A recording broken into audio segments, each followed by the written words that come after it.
Tony, thank you so much for being here. I've always enjoyed our interviews.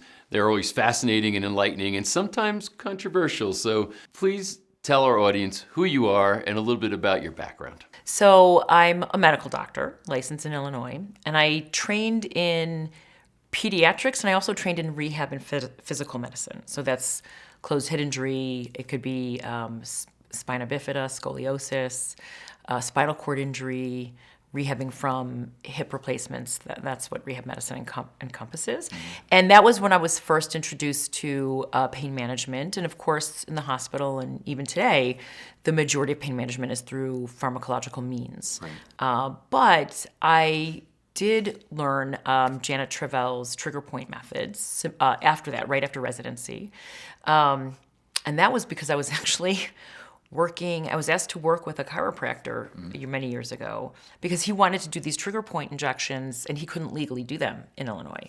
So I was running the emergency room at the time and it sounded really interesting and intriguing to me. So I said, sure, I'll learn this and come in and do this. So that was kind of my foray into doing alternative pain management. And so I've always worked with acupuncturists and chiropractors and naturopaths and massage therapists and all kinds of body workers.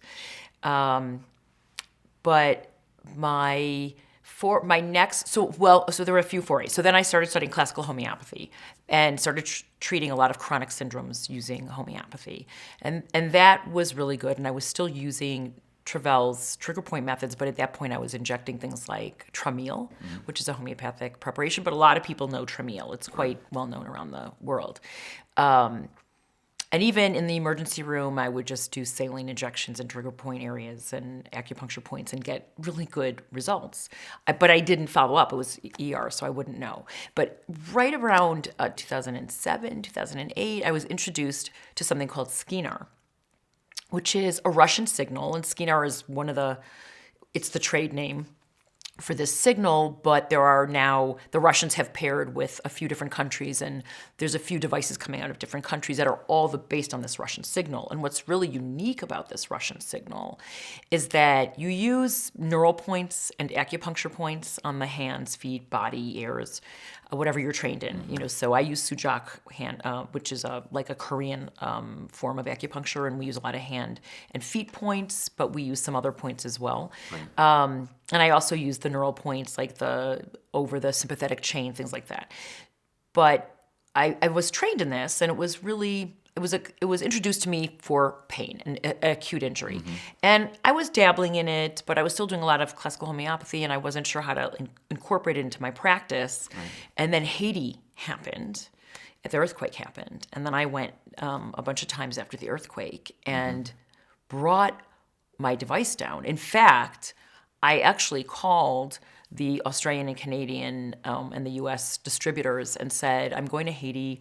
I want to treat the pain syndromes. There was a lot of phantom limb pain then, because it was April, so a lot of people had amputations as well at that point, and also crush injury.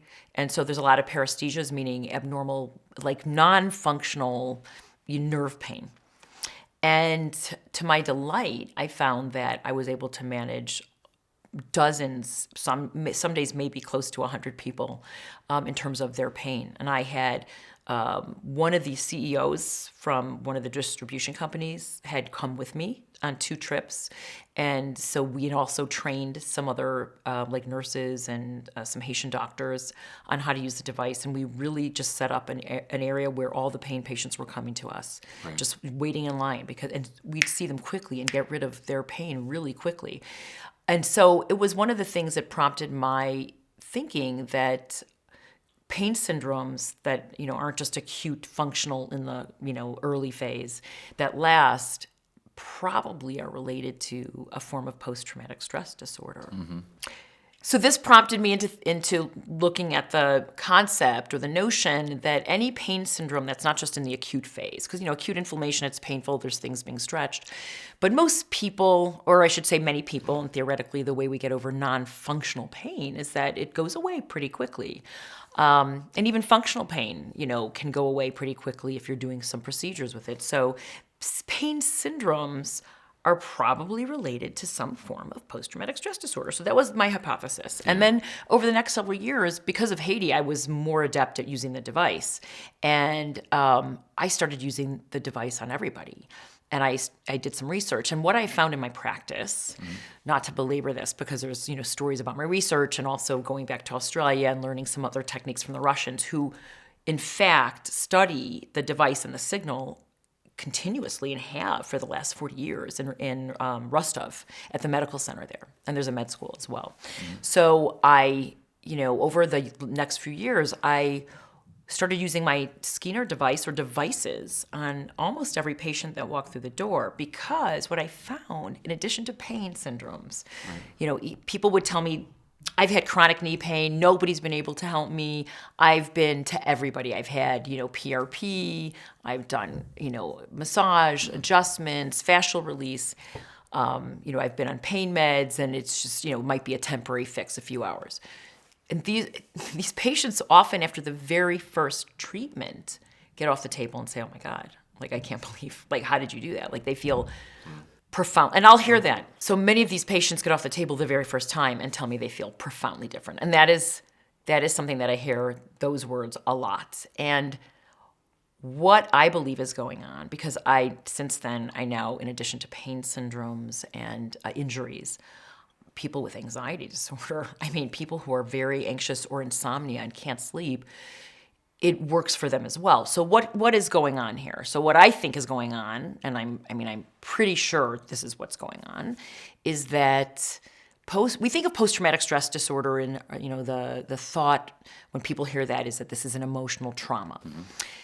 It doesn't have to be. I think that your body, your deep brain perceives trauma, whether it's emotional, physical, or chemical, or mechanical, it's still trauma.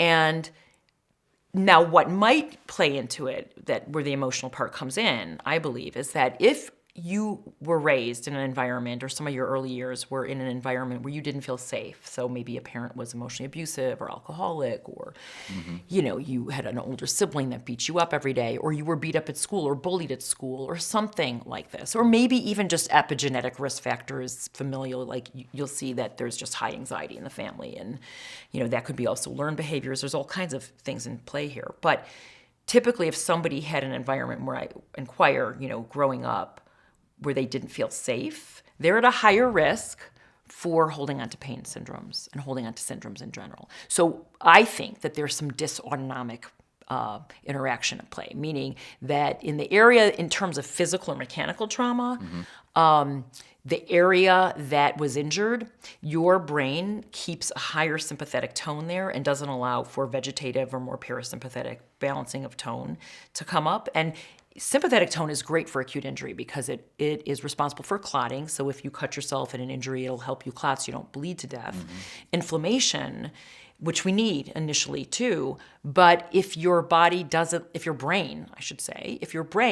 doesn't let go of that higher sympathetic tone at the area of injury, then you never actually heal. So healing has to happen under a more parasympathetic, relaxed, vegetative tone. And if you're hypervigilant, that's a term that I use, then you're going to be more prone to holding on to injury and pain syndromes, and maybe even develop pain syndromes if there's anxiety and hypervigilance, a lot of heightened sympathetic tone, fight and flight reactions, more anxiety, somebody who's higher on that anxiety level. They also can get into pain syndromes that might be, I was just turning and my back, my quadratus lumborum spasmed, and I wasn't doing anything. And when I talk to them and get a history, there's a lot of stress. This is going on. This happened when they weren't conscious about how they moved, or they've been thinking about something they're worrying about. So there's some other things at play here. But I believe that all chronic pain syndromes have this underlying dysautonomic piece to it. And unless you balance that autonomic system, you can take meds, you can adjust, you can ice, but you're going to keep going back because it's your brain. Your brain controls everything. Your brain is, sets the tone of the fascia of the muscles. So your brain is really ultimately in control. And a lot of these, and sometimes pain syndromes represent other things. They're because it's easier to deal with physical pain than emotional pain, so your body, your brain makes this physical pain. So there's all these things at play, but if you can cut out that heightened sympathetic anxiety piece that's there, whether it's just focused on a part of the body or it's general. The way I interpret or can figure out how systemic this tone is that the patients that come in for chronic syndromes, chronic pain, I'll ask them, do you have anxiety? They may or may not perceive anxiety other than I might infer that that's really what's underlying this, but they might not even perceive that they're anxious. But if they don't have anxiety, they might say, I'll ask about sleep, and they either don't stay asleep or they don't fall asleep easily. So that tells me that the autonomic nervous system is not balanced, right? That's what you start seeing when these syndromes go on for a long period of time, especially patients with pain, in addition to feeling the pain more at night because they're not having other sensory input, their autonomic nervous system starts getting very imbalanced. And so they're horrible sleepers usually as well. So then that makes it worse. Like if you've already had a poor night's sleep, everything that bothers you feels worse, right? So it's this vicious cycle. So these patients, I bring in person. It's not just a phone consult. They need to be in person. So when people come in to see me from out of town, if it's more than just a 4 or 5 hour car ride, usually they fly in and stay for 3 days, and we do 3 days of treatment because most people are going to respond in the first 2 treatments, but sometimes we need a 3rd treatment to really break the pattern. And so if somebody's flying in, I just recommend that they come for the 3 days. Local patients don't usually do that. They come in and, we see them 2 weeks later and we may or may not have to see them again. But just by balancing the autonomic nervous system and getting rid of some of that excessive sympathetic tone, the pain goes away. So it's crazy how much that's involved. Now, I do other things for pain, and I'm also a Wim Hof method instructor, which involves cold water, right? And what's really interesting about cold water is that for most people, they immediately have the association like, oh my God, that's like, I don't want to do that. Everyone says to me, I don't like cold water. Well, no, most people don't naturally just wake up or tell you, yeah, I love cold water. Those of us who do this do learn to love cold water. But the sensation of cold water is a sensation of danger initially for most people. Our initial reaction is to go, it's this gasp reflex, right? So there is this perceived danger and you want to bolt. That's everybody's natural reaction to cold water.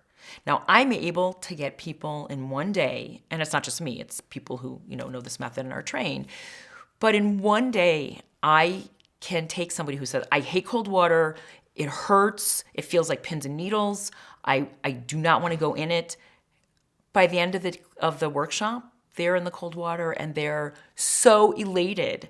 And the sensation of pain can be switched to a different sensation. You can alter the way that you perceive that sensation. It no longer feels like pain. It actually becomes relaxing and feels pleasurable. And the tingling, instead of feeling like pins and needles, feels like it's kind of sensual in some ways for some people, where it's exciting, it feels good.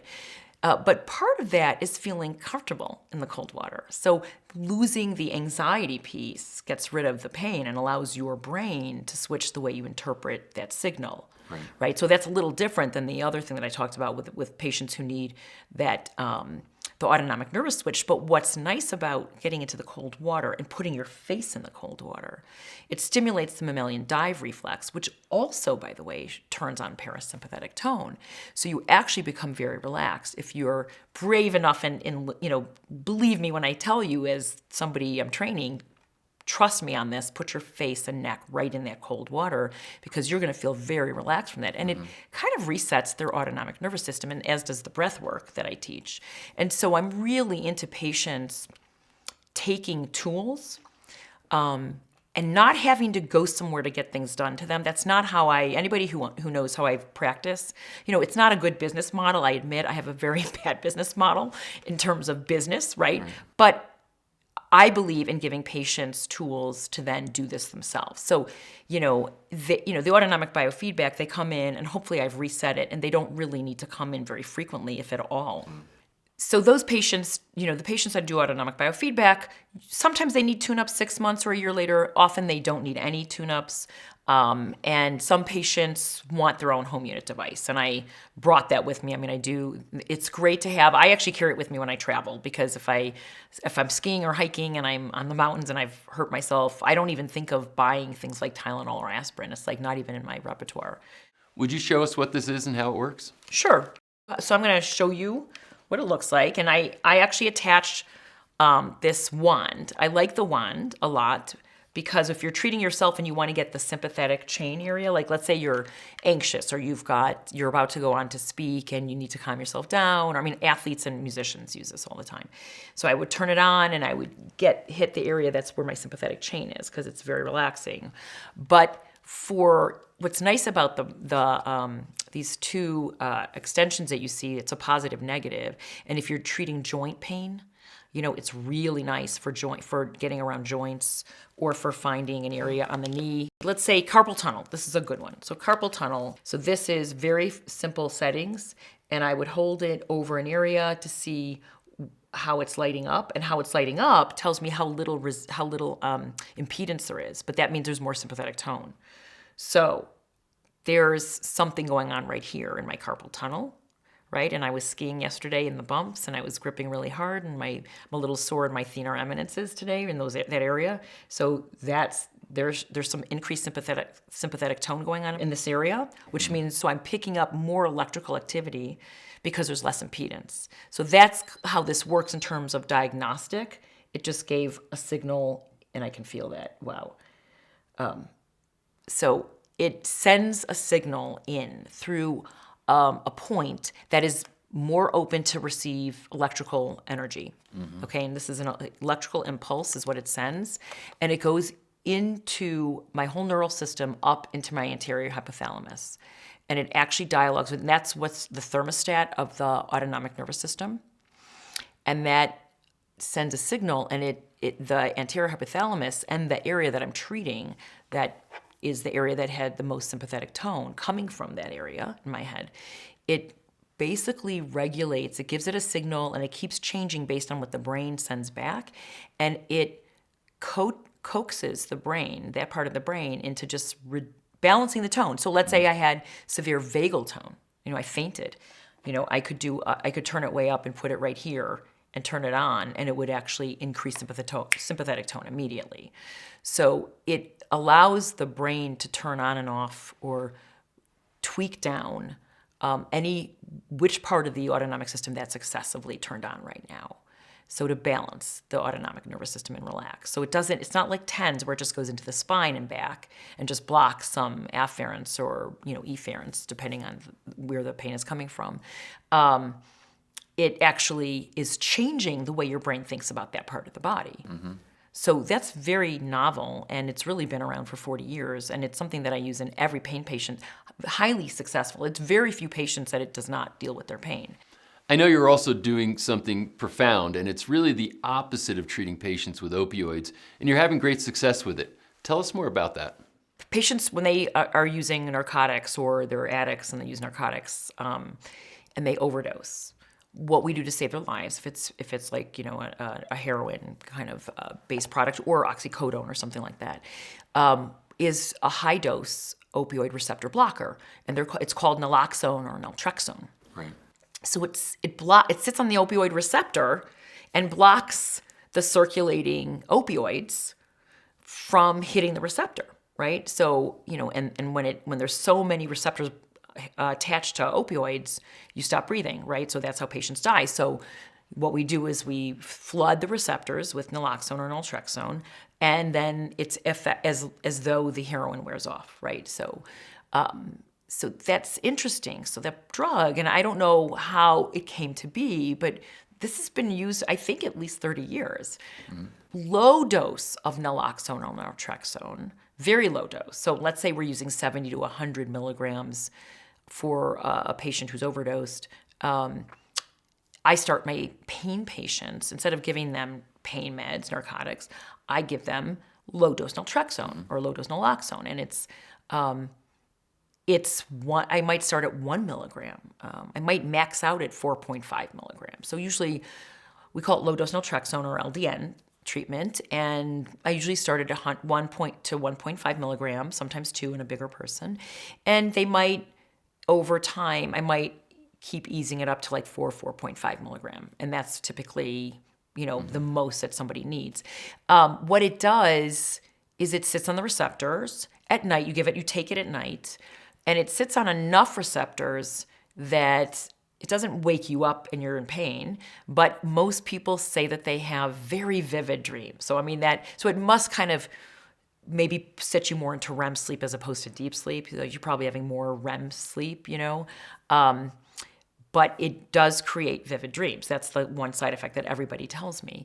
But what it does is it tells the brain that there's no endorphins on board. The brain thinks, oh my God, there's no endorphins. I've got to produce endorphins. Because even if you're not working out or hurt yourself, your body always produces some amount of endorphins, natural opioids, that endogenous opioids. And it turns out we need them for many reasons, and a lot of reasons we probably don't understand. And I'll explain that in a second. But so over the next few days to a week, patients will say, wow, I don't have any pain. I feel great. And their energy's better. And they start feeling so much better. Now, it's being used in cancer patients. It's being used to help reduce autoimmunity. And one of the benefits of taking LDN therapy, low-dose naltrexone, is that in addition to producing your own endorphins, it's a constant endorphin production every night you take this.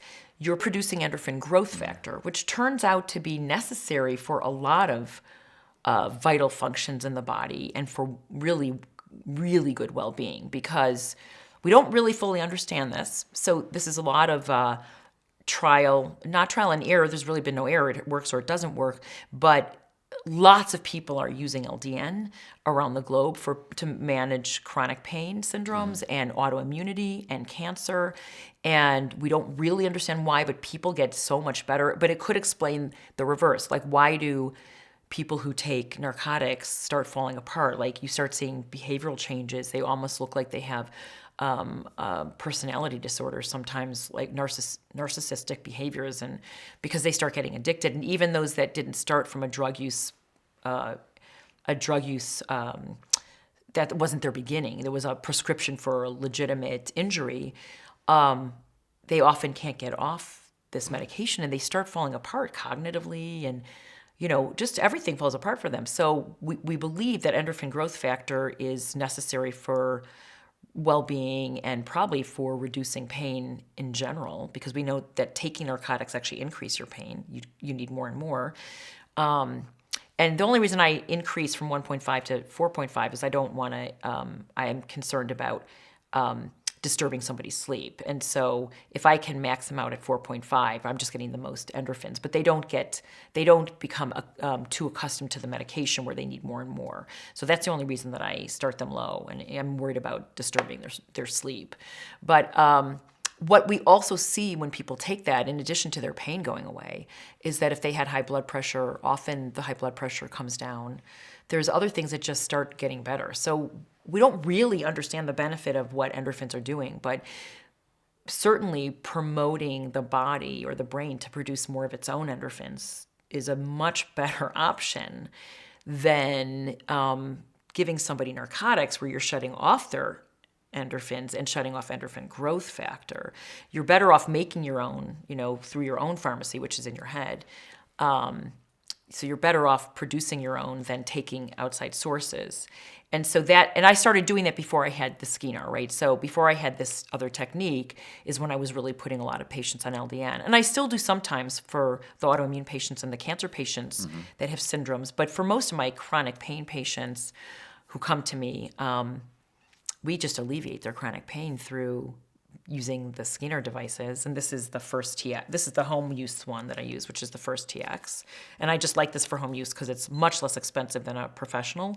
And it also has only 4 settings, which is really nice. So it's easy to use, right?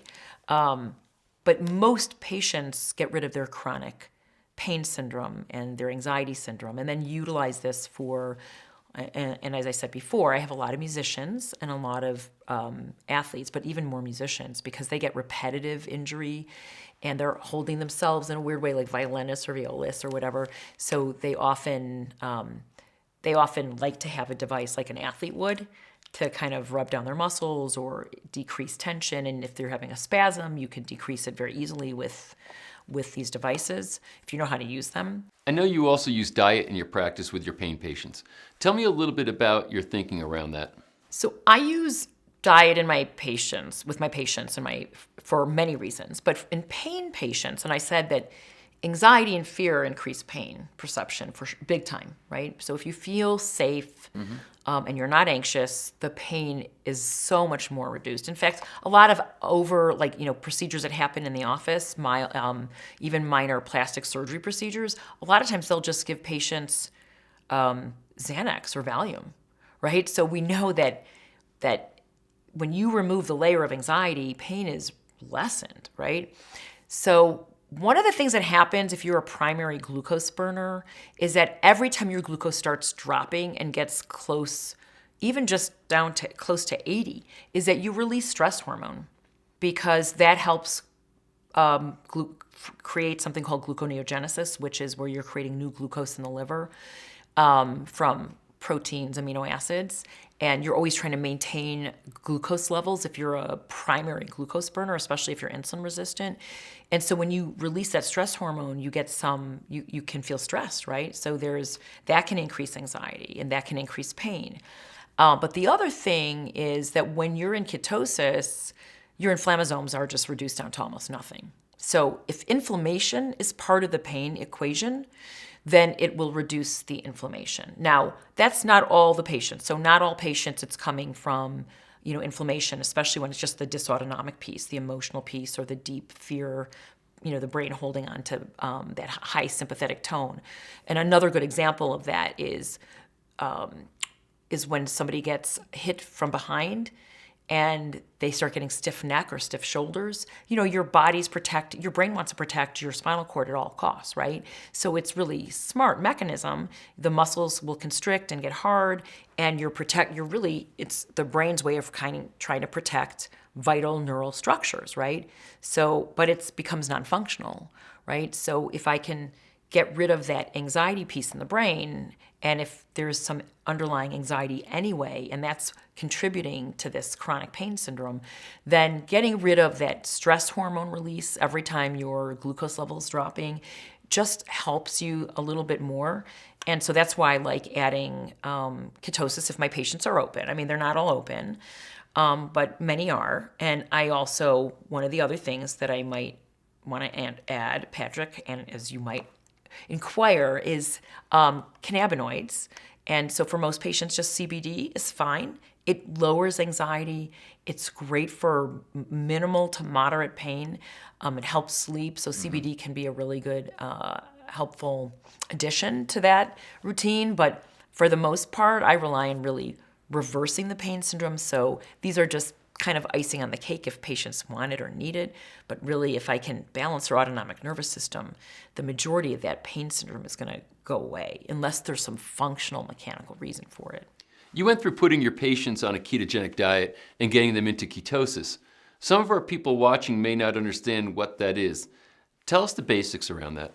So ketosis, or nutritional ketosis, I want to say, which is not ketoacidosis, which many people have heard of, and it's something that happens to diabetics, and it's where your glucose levels are high and your ketone levels are also very high, right? Nutritional ketosis, your ketone levels are moderate, very low to moderate, and your glucose levels are low. They're not high. So you're not having high ketones and high glucose, right? You're having a low glucose, but you feel okay because you're primarily fueling with ketones, which are, ketone bodies are made mostly from fatty acids, but they're a specific shape. So your brain and your heart like to use ketones. Your brain can only use ketones as an alternate fuel. It can't use free fatty acids. Your muscles can use some free fatty acids, right?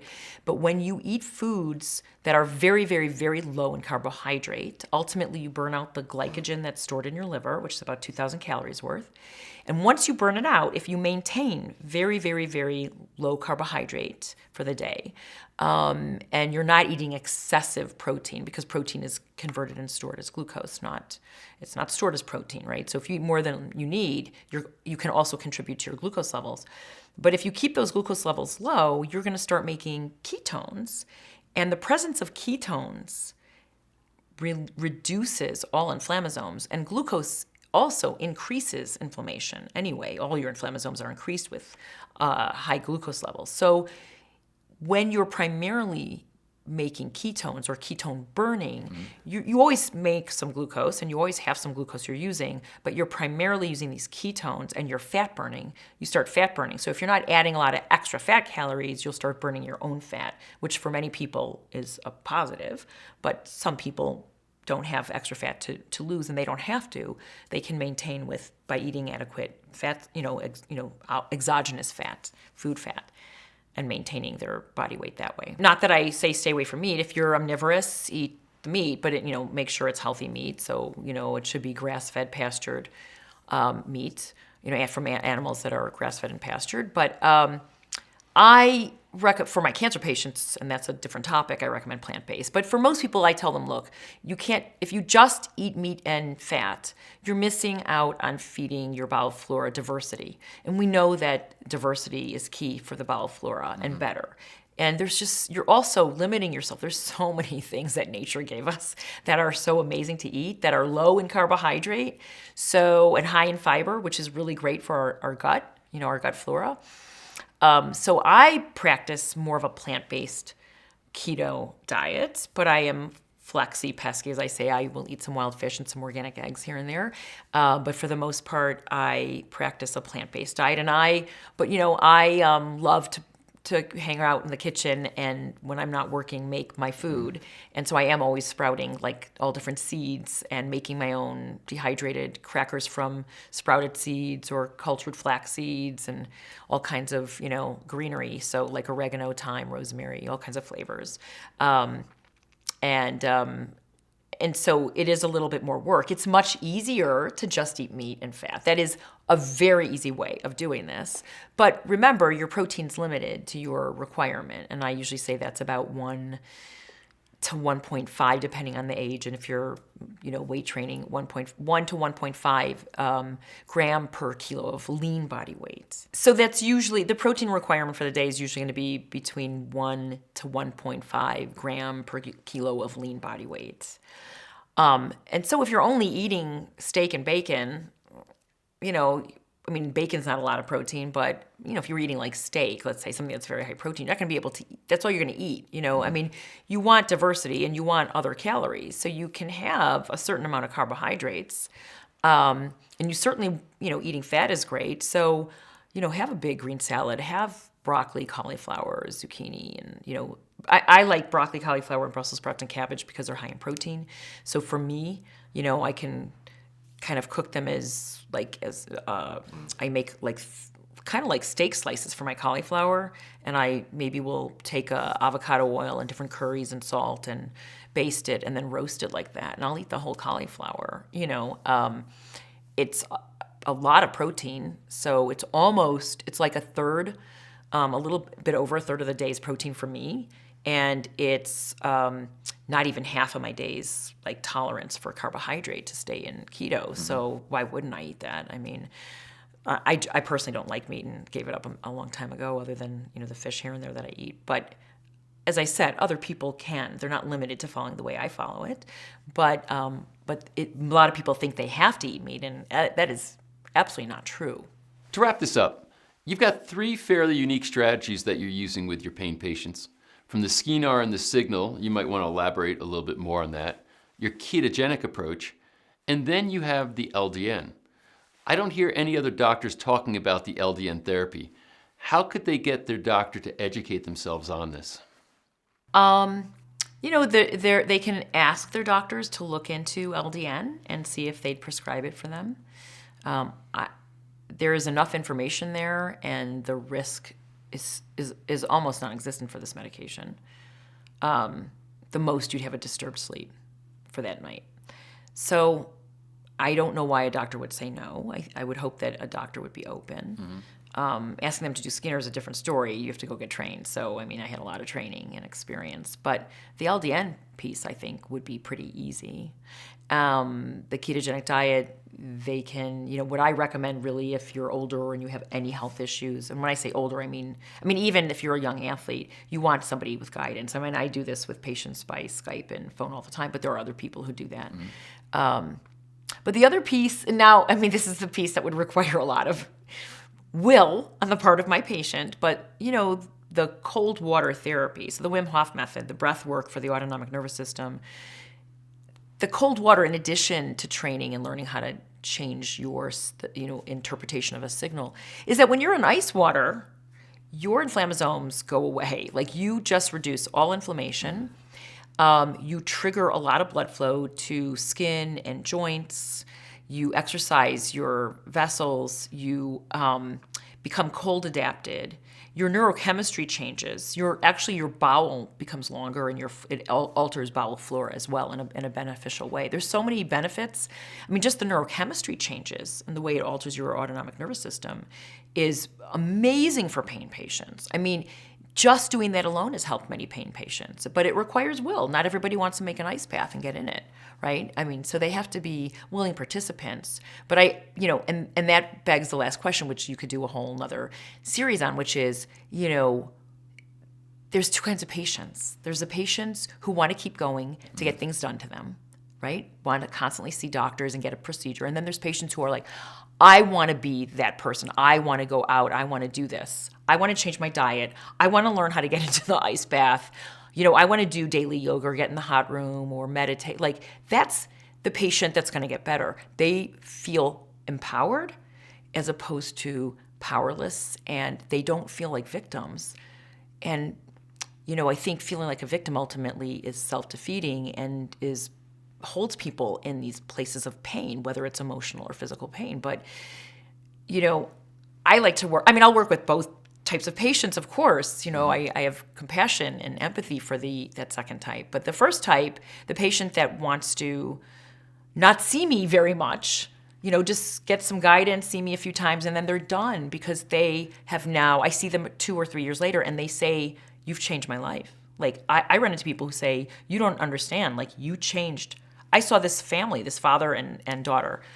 I saw them once. I saw the daughter once. And I sat down and I told them what needed to be done, or this was really bad news. And they ran into me at the farmer's market this summer and said, do you know who this is? And I recognized the father. I didn't recognize the daughter. And they said I changed her life. Like, I told them what they had to do. And I talked about the two kinds of patients. And I said that she's already type 1 and type 2 diabetic and overweight and doesn't have long to live and has chronic pain, and she was 16. And I really was like very straightforward with them, but she turned from the type of patient that just needed things done to her to that other type of patient where she is now in charge. Her type 1 diabetes is so well controlled. She doesn't have the type 2 anymore. I mean, it just changed her life. She wasn't like, that's not a great pain patient example, but I think it's an example of how I like to work with my patients, and the patients who come to me saying, I don't know that I have it in me to do this, the will, by the time they're done working with me, they see that they do have it. And it helps them for the next time they're injured or have an emotional trauma where they don't go directly back into that syndrome. They can do what it takes to get out and remind themselves that they have the power within them to do it. They have the knowledge. And they might have to come see me for a tune-up for an activation or something, but that's okay, but they don't have to, see me 3 times a week for the next year or anything even close to that, So I like that business model because that's how I like to, that's how I move forward in my life, and I feel like that's a much better way for patients, but it's not for everybody. Tony, I appreciate your thinking very much, especially when it's so easy for physicians to take the path of least resistance and just write a prescription and then never really address what's at the core. And then those patients, they see back for more and more prescriptions. It's a great business model. Well, I applaud you for the way that you're approaching your pain patients and everybody you're working with. Thank you. Thank you for being with us. Thank you for having me. Annalie, thanks for spending some time with us to tell your story. Sure. So tell me a little bit about your background. What do you do? I'm a retired flight attendant from Delta Airlines. Helped to build a commercial real estate business. Recently was divorced after 30 years. Sort of my story is I was diagnosed chemically sensitive. So anything that I take, the normal person would take, I react to. Okay. So this type of medicine has really helped me because it's more on the natural side of things. And I got my children into it very young. And anyway, it's just been kind of what I do for me. That's more of a natural situation. What kind of symptoms were you experiencing that caused you to seek care? Well, just immune problems all the time, feeling like I was always constantly struggling with colds and, just I would catch everything basically. And so coming here has really helped me to just maintain really good health. And they understand me more than anything because of, normal doctors just don't get someone like me. So what type of services were you getting? What kind of care? From Reagan, I've been coming for like 10, 15 years. I don't even remember how long. It seems like for forever. 10 or 15 years. Wow, okay. Yeah, and Must be doing something right yeah. for you. So I really don't have to see traditional doctors very regularly at all now because I do this as a health maintenance program basically, and anything that I have that will come up, he'll help me if I get an ear infection. I mean, it's just basically great general care. And what kind of services? Like, so what are they doing? Oh, so, it depends on, like once a year I'll do a complete blood workup and we'll see where things are at. And based on that, then it's always a weekly acupuncture. I try to get it in here at least 2 to 3, 4 times a month. And that's just for general great health and, keeping the body moving energetically through the acupuncture. And I just can't say enough about it. I think we're in a trend in this country or the world to go back to natural and what really works. So it'll be based on what they see on my blood work, and then they'll gear a specific treatment for what I need, which I like. So it sounds like you've done acupuncture. Are you doing supplementation? I do supplementation. I usually have a shot, a B-complex shot, glutathione, just depending on what my energy level is. Going through a real stressful divorce has been really hard, and so that's been helpful to keep this as a normal health routine. Any to get other through that. Any other therapies that you've been getting? I see another gentleman, that helps with other things, but mainly this is my Your regimen? base. Yeah. And I understand you have family members. Your son's a professional athlete. Yes, my son's a quarterback for the Miami Dolphins, and it was actually Reagan that saved him from having shoulder and elbow surgery. How so?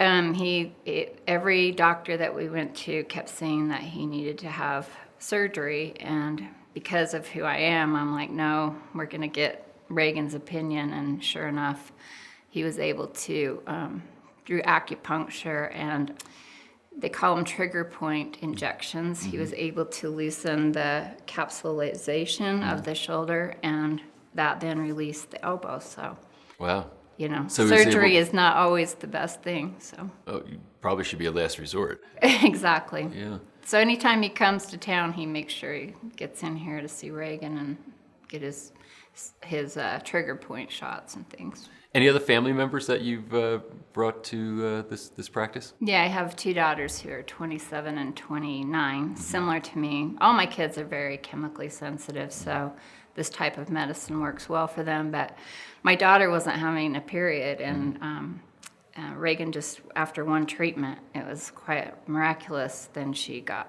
on a normal cycle. And I think it's, getting all the energy flowing properly throughout the body.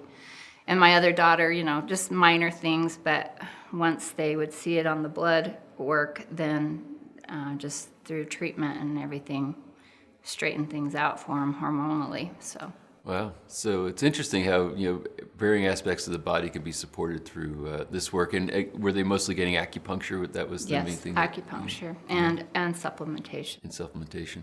Well, that's terrific. Because if they see a nutrient or whatever that's missing, you can have horrible symptoms from that, and it's just as simple as a supplement that maybe you need, and then that takes care of it without chemical drugs and things. Yeah. Well, terrific. Well, it seems like it's a whole family affair for you. It is. When I went to 27 doctors trying to figure out what's wrong with me. So 27 doctors?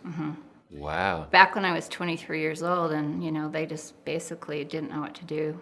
And this type of medicine are for people that sometimes if you can't figure out what's wrong, you go away from traditional, and I like it here because it combines East versus and West both. Right. It doesn't just say, oh, let's only believe in Eastern medicine. It also accounts for Western medicine as well, which is a nice combo. Yeah. So I guess, if you're bringing your children, after coming here for 15 years, that it's something that you're seeing great benefit from. Yeah, and only a mother will take her kids where she trusts. That's so, right. Well, I really appreciate you taking the time to sit with us and share the story. Anytime.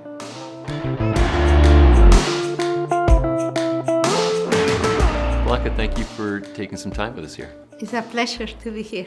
So tell me your story. What do you do, and what kind of challenges were you facing that you're seeking help for? I had a problem with my rotator cuff and my shoulder, my right shoulder, and I visited some orthopedic surgeons and doctors, and I went around too many, and I told them about my problem, and they say that I have some options, and I asked what were the options, and they say one of them is shots of cortisone, and the other one is surgery. And I say, do you have any other options? And he say, well, just to live with the pain. I started with cortisone shots, and the first shot, it lasted me like six months, but then it became more often. And in 1999, I lost my part of my sight because my vision started being blurry and things like that. So I asked the doctor what happened, and he said probably cortisone did something to you, with the time that we had been putting the shots. So I say, well, I think I'm not gonna do it. And he said, okay, the other option is surgery. So I postponed that because I was very active. I had 3 kids.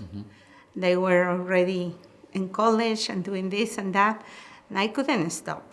Right. And because I asked how long it's gonna take me to recover, and they say, oh, all depends. And I asked when I recover, if I do this, how long I will recover, and it will be fine for me, the surgery in my shoulder. And they say, well, 50-50. 50-50 that it would work? That will work. Wow. And How bad was the pain? What were you feeling in your shoulder? it was really painful. Yeah. I couldn't sleep. That was the worst part. During the day, I could handle it because I was doing other things and I was busy. My mind was in different things. But during the night, it will become really painful. The last time I visited a doctor, he told me that my pain was not real because I can move my arm. He put me in a different position, like this way, that way, move my arms in different ways. The pain wasn't real? That's what he said. What did you say back? I don't know. It was like, how could you know that I don't have pain? Yeah. And he said, well, because you can move your arm. And I say, I can move it, but I cannot put it in the back of my, in the back. Right. And he said, let me try. And I say, no, don't even try it, because I'm telling you it's painful. Were you taking medications for the pain? Ibuprofen, 800, Yeah. and that was it. Yeah. But at the beginning it will work, then it didn't. Yeah. So finally, my son-in-law gave me a gift for acupuncture, and he looked into the places, and he found Regan, and I am so grateful for that, because that was the first thing when I met Regan, and I had a consultation with him, and he said, "Yes, you are in pain," and I say, "Good," because nobody thinks that I am in pain, and he said, "No, you are in pain." So Regan did a consultation, and he said, "I can help you with the pain. You are gonna be fine." And as soon as we went to the treatment, he said, "You are gonna sleep right now and rest." And I say, "I don't sleep during the day," because I couldn't. And he said, "No, you're gonna sleep." And as soon as he turned off the light and said good night, I went, "Good night." Wow, wow. You slept. I slept. Were you shocked about this? Yeah, because I didn't even knew that I can do that, you know? It was really incredible. Have you ever heard of acupuncture before this? Yes, I did, but I never Never thought about doing never it? thought about doing it. And that was the first experience I had. And I had the best experience.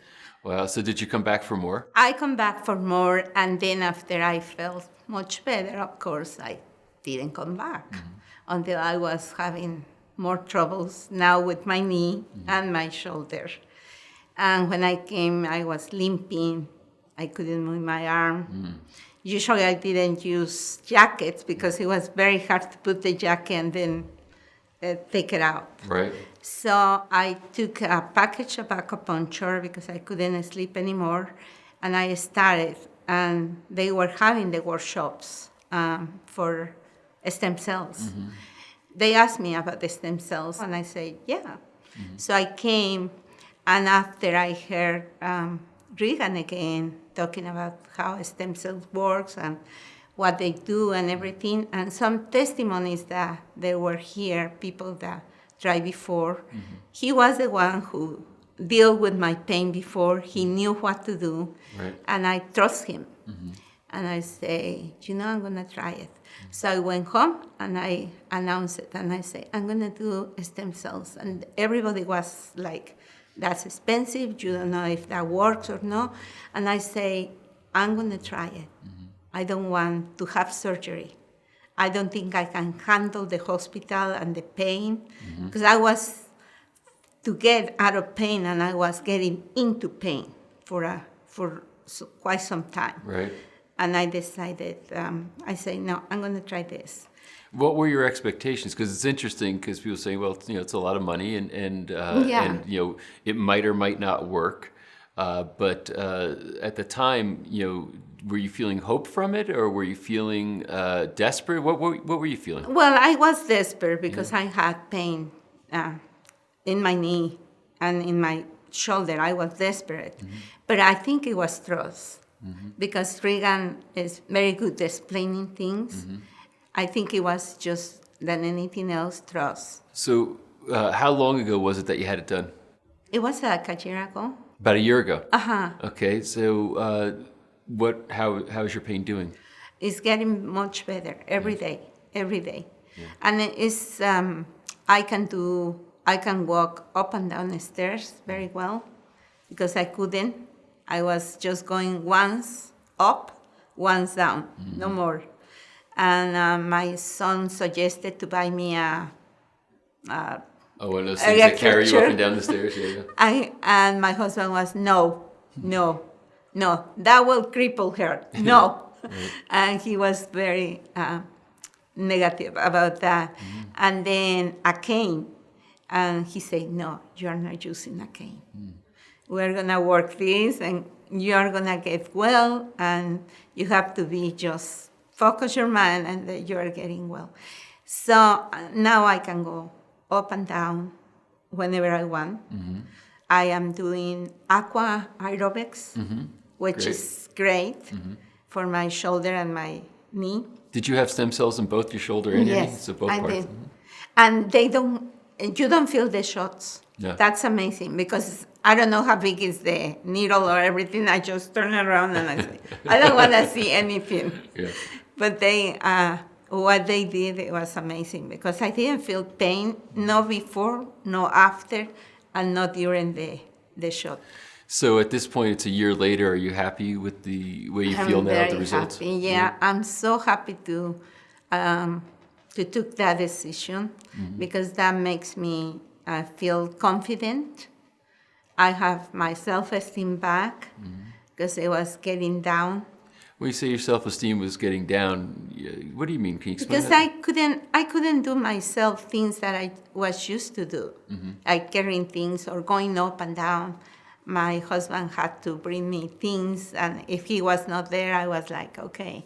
As soon as he gets here, But I was thinking, what if he's not here? Right. What I'm gonna do? And then I didn't want to be for my kids someone who they have to carry around and check Right. if I was well or not. So you're worried about being a burden to other people. Yeah, Wow. yeah, mainly to my children because they are the one that will have to. So you're fairly active now. I am very active, very active. Yes, yes. I go in the mornings to do my aqua aerobics, then I come back and I start doing whatever I need to do, and I just keep going until probably 9:10 is when I went down. and are you able to sleep? Oh yes, yes. Now I am able to sleep. Yeah. Sometimes I have uncomfort, but that's not pain. Right. It's uncomfort. It's just when I get probably in a position that my arm is kind of doesn't like it, and then I move around until I get the position that is more comfortable and then sleep well. Yeah, well, it's amazing. it is It's amazing. amazing. Yeah. Yeah. Do you know how old I am? How old are you? I would never Thank ask, you but if for you're, asking. I would never ask a woman how old she is, but if you're willing to offer it, I'd like to know. This year I'm gonna be in August 70. Wow. Then look at you. Yeah. That's Yeah. great. That's Yeah. great, and it's important to stay active. Especially Yeah. once Yeah. turning 70, being active is important. Yeah, it is important. Just to move around is important. Yeah. Yeah, Well, it is. Blanca, I very much appreciate you sharing your story, Thank and you. I wish for you to keep moving. Oh, thank you very much. And I wish the same. I will see you in 30 years. I'll look forward to that too. That would be the longest follow-up we've ever done, a 30-year Yes. follow-up, but it'd be a good one. Thank you.